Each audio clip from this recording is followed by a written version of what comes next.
Assalamualaikum warahmatullahi wabarakatuh. Har'a kan waliin ilaallu dhimma WhatsAppiti. WhatsApp irratti qabxii afurii shan isiniif qabadhee dhufeetin jira. Qabxiin afurii fi shanan kunis WhatsApp keenya irratti two step verification lakkoofsa two step verification akkamitti itti godhanna.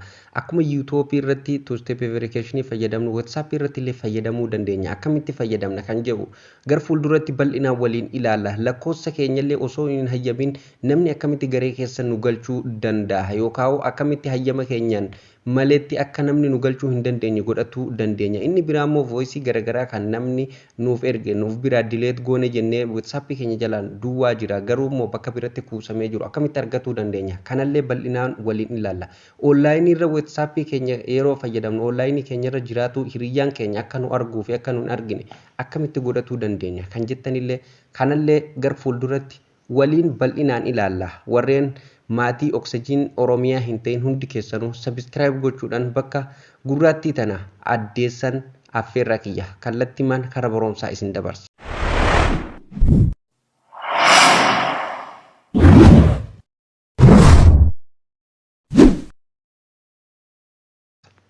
Tolee hordoftoota fi kabajamtoota yeroo tokkoof kunoo WhatsApp keessan kana keessa ni galtanii jechuudha.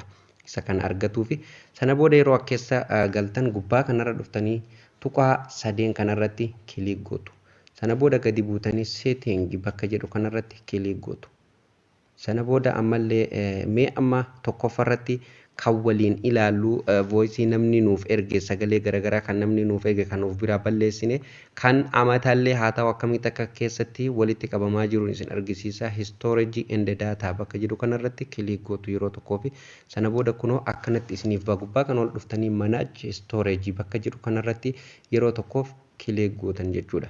Sana booda ani amma keessaa balleessee waan jiruuf waa xiqqootu keessa jira isin argisiisa jechuudha hundumaanuu jechuudha. Kunoo amma fakkeenyaaf namni kuni tura natti haasa'e jechuudha. Amma miti baay'ee fagoodha jechuudha kan namni kun natti haasa'e. Mee amma fakkeenyaaf lakkoofsuma kanarratti yeroo tokkoof kilik godheetuma sagalee akka keessa jiru kana hundumaayyuu isin dhageessisaa jechuudha. Mee isuma kanarratti haa tuqu. Kunoo amma sagaleen kuni akka keessatti walitti qabamee jira. Ani amma gamasiin jala haqeetiin jira jechuudha.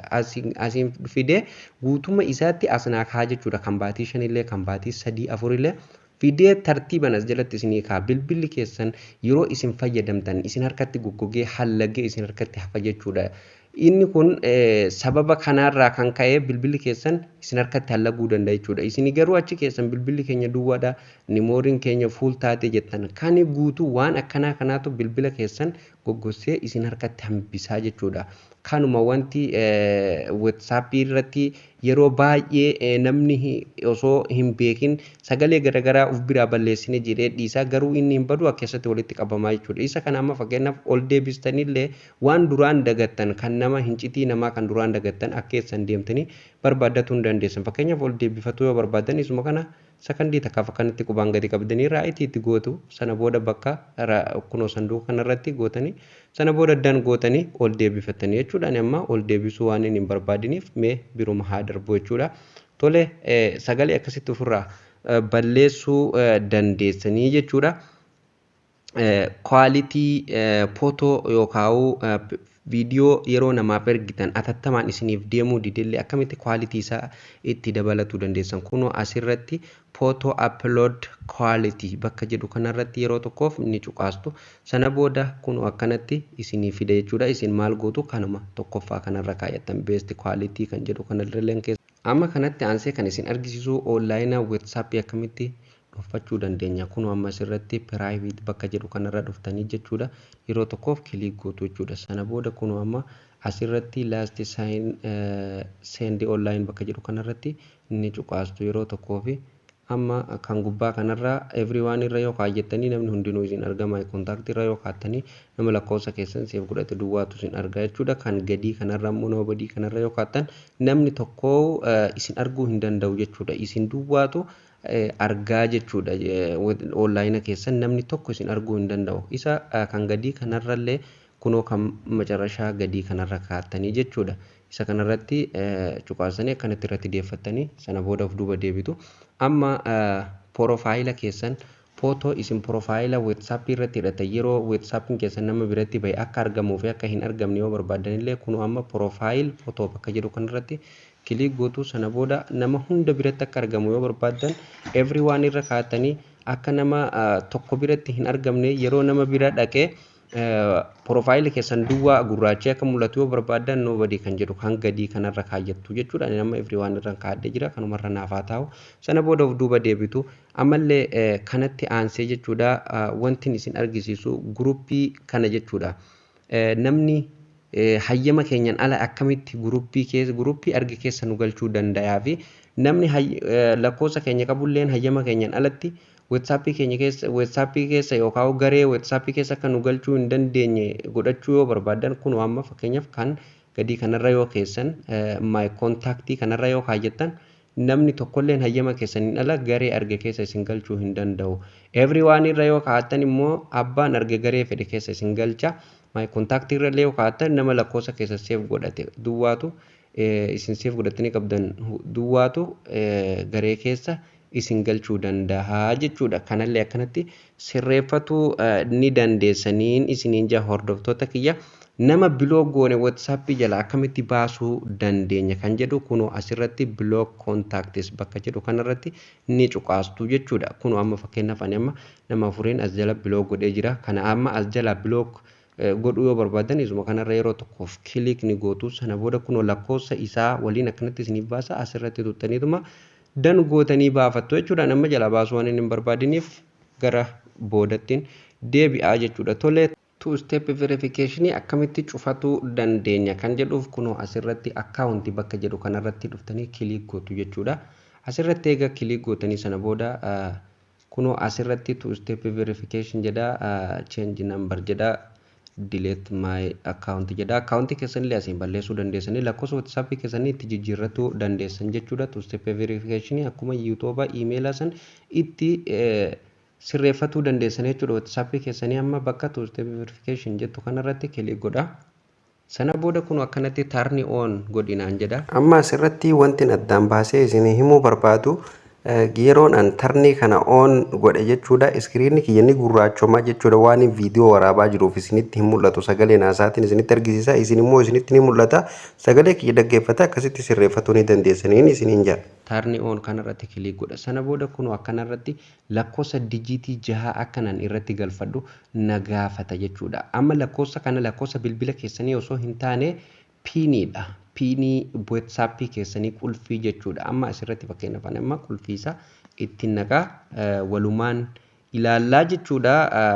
Karaa itti deemu fakkeenyaaf lakkoofsuma keessan irra deebiin itti naqaa isiniin jedha. Lakkoofsa dijitii 6 itti naqxan kunoo akkanuma duratti itti naqxan san konfarme godhinaan jedha. Ammallee deebi'ee isuma san itti naqaa jechuudha. Fakkeenyaaf mee waan tokkoon isin argisiisa. Jala kanatti kunoo waa sadiitu jira. Waa sadeen kana hamma sadeen kana isteeppii sadeen kana xumurtanitti karaa iimeela keessanitti isiniin dabarsu. Tolee aan amma fakkeenyaaf kana itti godheen jira. Ammallee kanuma reefu gamasitti itti naqe kanuma reefu dura itti naqesaniin itti naqa jechuudha. Lakkoofsuma reefu itti naqesaniin deebi'ee asitti illee naqaa jechuudha. Kunoo ufumaan na dabarsa jechuudha. Amma asirratti maali iimeela na gaafataa jechuudha. Kunoo asirratti adda baafatuu dandeessan jechuudha. Added email so you can rest your pin if you forget it escape naan jedha fuulduratti yoo qabaatu baatteellee escape goote irra dabarfachuu ni dandeessaa jechuudha. Email yoo email wal qabsiifachuu barbaanne hoo fakkeenyaaf asirratti tuttu jechuudha. Kunoo gama jalaa kanarratti tuttanii email keessan itti galchitu jechuudha. Mee ani amma email kiyya itti galcheen isin argisiisaa jechuudha. Anuma faana tura dhiifama. Email kiyya itti galcheen isin argisiisa. Kunoo email kiyya itti galcheetiin jira. Next gootu. Sana booda jala kanaan next bakka jedhu kanarratti kilik gootu. Ammallee emailuma reefum tana itti naxxansan emailuma duratti itti naxxansan deebitanii itti naxxuu jechuudha. Asirratti illee akka hin dogongorre emailuma yeroo duraa itti naxxansan itti naxxu. Ani amma itti naqeetiin jira. Sana booda save bakka jettu kanarra kilik gootu. Amma kunoo asirratti raa'itii naaf godhee jira jechuudha. Two step verification kiyya sirritti akka naaf cufamee jiru asirratti natti himaa jira jechuudha. Kanaafuu bakka kana gadi buutanii dan bakka jiru kana kilik gootu. Kunoo amma asirratti arguu dandeessanii jechuudha. Two step verification kiyya sirritti naa cufate lakkoofsa san dagatuu hin qabdan jechuudha. Isuma san deebiftanii ofirraa cufuu yoo barbaaddan turn off bakka jedhu kanarratti kilik gootanii ofirraa cuftan. Yoommoo piinii jijjiiruu barbaaddan kunoo asumarratti change pin bakka jedhu irratti kilik gootanii lakkoofsa piinii keessaniitti jijjiirachuu dandeessanii jechuudha. Yoo emaila keessanillee itti jijjiirratu barbaaddan change email address bakka jedhu kanarratti kilik gochuudhaan emaila keessan duwwaa irraa jijjiirrachuu dandeessanii jechuudha. Guutumattuu emailaa fi piinillee bakka tokkotti kan biraatiin yoo irraa jijjiiruu barbaaddan turn off bakka jedhu kana tuttanii guutumatti duuba deebitanii irraa jijjiiruu dandeessuun isiniin jaa hordoftoota fi kabajamtoota kiyyaa eegaa barnoonni har'aaf qabadhelleen asumarratti raawwata. Barnoota yeroo biraatiin hanga walitti deebinutti turtii gaarii.